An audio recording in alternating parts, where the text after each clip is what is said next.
the A rig, the Alabama rig, the umbrella rig. It got extremely popular 5 or 6 years ago. And now if you're tournament fisherman, you obviously know what it is because you better have one on during most parts of the year. That is the thing about the Alabama rig is this time of year, and you know, sometimes even in the fall, if you don't have one at least tied on, you are truly at a disadvantage. And that's not necessarily even in the state of Kentucky. That's really anywhere that you have a population of shad in the lake. That's right. And I'll tell you, it can be intimidating because there's a lot of pieces and parts and everything has to go together to make this work. There is. You know, you have not just one bait, you have an umbrella rig, you have heads, you have baits, and so everything has to work together. And even then, you can't just throw it on any rod or reel. So there's a lot of different things going on that make a successful Alabama rig setup or one that's not. This is probably the most important part of it right here. You really want to use 60 to 80 pound braid. Yeah, 50 to 80, anywhere in there. You're gonna get this hung. It's got 5 hooks on it. I don't know about you, but me, that's a good amount of money tied up in this. I want that braid so I can make sure I can get this back. Really, this is the first component. As you can see, it's got a way to attach it. It's got some wires. It's got little spinner blades that swim on there. This one has 5. Now, after that, you've got hooks. Obviously, with your hooks, you can have all the different sizes of hooks as well as weights as well. As far as weights go, just from my personal experience, you know, around here, whether you're fishing from 10 to 20 foot water, this I think you've got 1/8 ounce. That seems to be about the best, is 1/8 as far as fishing it in varying water you know, depths. And of course, you have your swim baits. These are the 3.8s and they're ribbed. Now you're throwing one that's actually got the slick, no ribs, a smaller profile.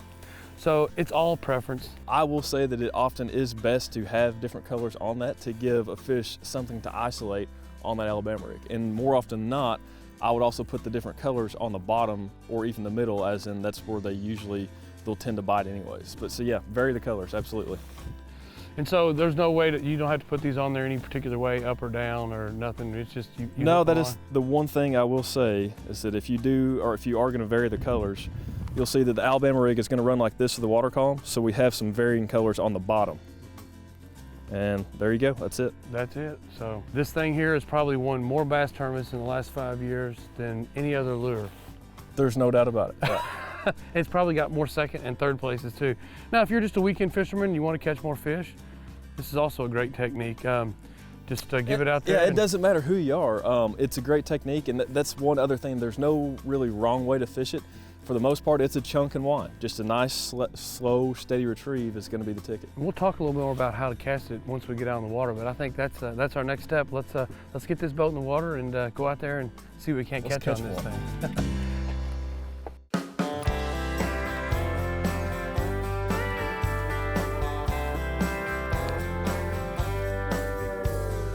Oh, there's one.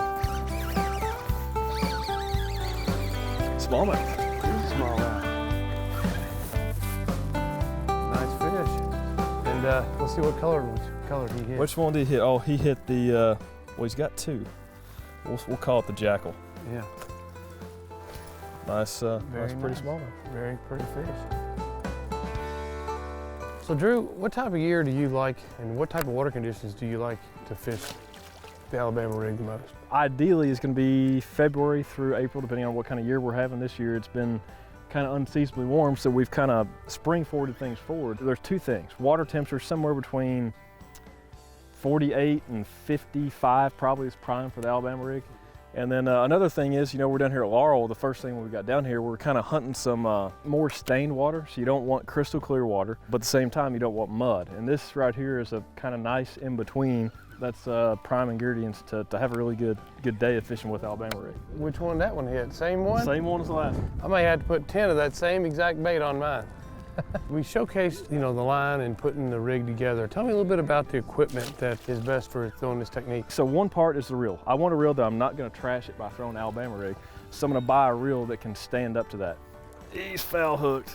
And the second thing is having the right rod. You know, whenever we're loading this up, you need a rod that, one, has a lot of power. You can throw 2 to 5 ounces, but at the same time has a tip to where I can get some accuracy with it. I can lay it softly in the water. Well, we got about another hour before dark. The big fish ought to come up here and feed in a minute. Let's try to put a big one in the boat. What do you think? I'm game with that. There's one.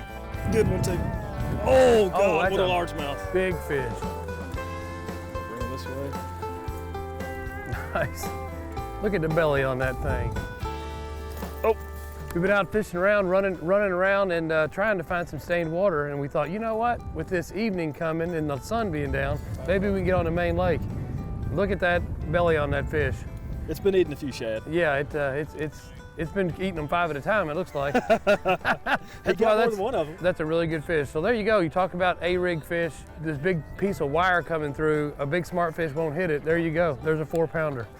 So if you're looking to catch more fish and you've never tried the Alabama rig, it's a good technique to put in your arsenal. Put that in your tackle box. Make sure you get the right gear to throw it. You might ultimately have some of the best days of fishing your entire life when the conditions are right. If you can hit that window when the water and the weather and everything is lined up for the Alabama rig, I mean, it will show you amazing things. Yeah.